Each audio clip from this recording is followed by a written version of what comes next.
Huwag kayong mabalisa. Hindi lang mo sapagkat tayo nalilibon sa pagdadalamati sa pagkamalang ni Alona. Hindi lamang mo sa ating pagluluksan sa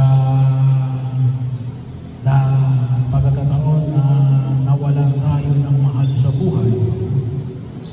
Ngunit ito'y isang pamantayan ng pagkilos natin bilang mga mananampalatayang Kristiyanong Katoliko na dapat maging bahagi ng ating pagkilos bilang mga tagasunod ng ating Panginoon Jesucristo. Huwag kayong mabalisa. Sapagkat yung pagkabalisa, minsan sabi nga natin, marami tayong dahilan ng ikapababalisa. Sa gitna ng hamon ng daigdig na ito, mga pangyayari, saan tayo kumuha ng kakainin, o simple lamang, halimbawa, iba nababalisa, natatakot, butike, pinatatakutan, palaka, o simple, may kanya-kanya tayong dahilan ng pagkabalisa. Well, bahagi yun ng pagiging tao. Hindi mayalis na tayo ay maaaring dumanas ng pagkabalisa gawa ng ating pagkilos sa daigdig na ito. Bahagi yun. Kaya po kung minsan sabi nga natin, even to be alive is to be brave. Yung pagiging buhay daw ay isa ng katapangan. Kasi maraming pwedeng maging dahilan ng ating pagkatakot at pangamba. Pero huwag natin kalimutan na yung ating pananampalataya sa ating Panginoong Jesucristo ay isang pananampalataya na nawa nais ng Diyos natin alisin ang anumang uri ng pagkabalisa, maliit man o malaki.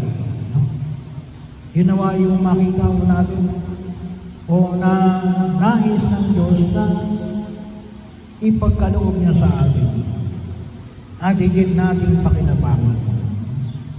Kaya po kumisa may mga nagsasabi na halimbawa na lang yung bakit daw natin binibinyagan yung bata pa lang yun. Wala pa raw yung pananampalataya. Bahagi yun, yung pananampalataya na nais na ipagkaloob ng Diyos sa atin ay isang pananampalataya na alin, yung biyaya na alin, sabi nga natin, yung grasya ay kaya niyang ipagkaloob doon sa mga simple ng alin, simply by the faith of their parents, ay sapat na. Pananalig lamang ng mga magulang ay pwedeng magdindaan upang ang batang ito ay magkamit ng kaligtasan. At yun ay pinagkaloob sa amin. Mula nung tayo pininyagan, hindi pa nga makasasagot yan, Father. Paano yan? Ganon yung grasya ng Diyos. Ganon katindi yung grasya ng Diyos. Yun ang nais niya ibigay sa atin. Yun ang dahilan kung bakit siya ay dumating sa daigdig na ito, naging tao, ang Diyos na naging tao. Parang sinabi mo na mayaman ka na, ikay nagpakahirap pa. Naging tao, nangaral, ipahayag sa atin ang kaligtasan. Bakit? Gawa ng alin, nais niyang iligtas tayo. Kailangan, sabi nga natin, bakit tayo nagpapadala sa takot? Yung isa siguro, hindi natin nakikita yung kahalagaan ng biyaya na ipinagkaloob ng Diyos sa atin. Ito yung biyaya ng alin ng ating pagsapampalataya kay Jesus bilang ating Panginoon at tagapagligtas. Na siyang magiging daan kung bakit tayo nananabing natin si Aloni dahil sa ibininyagan ay magkakamit ng kaligtasan ng buhay na walang hanggan. At sana maging daan din natin tayo rin ay magkaroon ng kalatakan natin huwag tayong matakot. Bakit tayo natatakot? Kasi nga, siguro, gawa ng alin. May gawa nung may kasalanan tayo. Kaya tayo natatakot. Pero ang nais ng Diyos ay alin, kaligtasan, kabanalan, ang buhay na walang hanggan. Yung ang nais na ipagkaloob ng Diyos sa atin. Kaya sana ay higit natin pakinabangan yung biyaya na yan ng pagliligtas ng Diyos. At hindi udulog natin